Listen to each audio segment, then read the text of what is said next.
આજથી લગભગ દોઢેક વર્ષ પહેલાં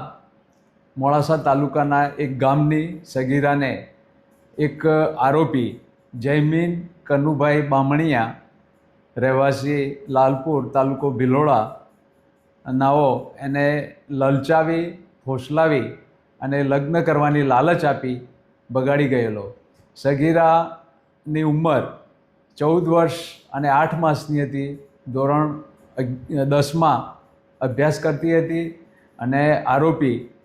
પોતાની રિક્ષા લઈ તેની આજુબાજુ આંટા મારી તેને લલચાવી ફોસલાવી કે પોતે ભુજ ખાતે નોકરી કરે છે અને 35,000 રૂપિયા પગાર છે, હું તને સારી રીતે રાખીશ તેવી લાલચ આપી અને ભગાડી ગયેલો. તેને જંગલમાં લઈ જઈ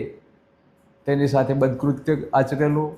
ત્યારબાદ ભરૂચ ખાતે લઈ ગયેલો, તેના સંબંધીને ત્યાં લઈ ગયેલો અને તેની સાથે ખરાબ વ્યવહાર કરી બદકૃત્ય કરેલ અને આ અંગેની ફરિયાદ ભોગ બનનારને પિતાએ કેન્ટોય પોલીસ સ્ટેશનમાં આપેલી અને જેની સમગ્ર તપાસ તત્કાલીન PSI અમિત ચાવડા નાઓએ કરેલી અને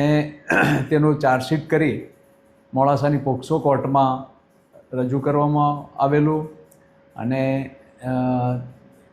સરકાર તરફે પુરાવાઓ, દસ્તાવેજી પુરાવાઓ અને મૌખિક પુરાવાઓ તેમજ FSL વગેરેના પુરાવાઓ રજૂ કરવામાં આવેલા અને જજ શ્રી KK શુક્લ સાહેબની કોર્ટમાં કેસનો ચુકાદો આજરોજ આવતા આરોપીને 20 વર્ષની સખત કેદની સજા અને જુદી જુદી કલમો નીચે એને સજા અને 30,000 રૂપિયા દંડની સજા ફટકારવામાં આવેલી છે.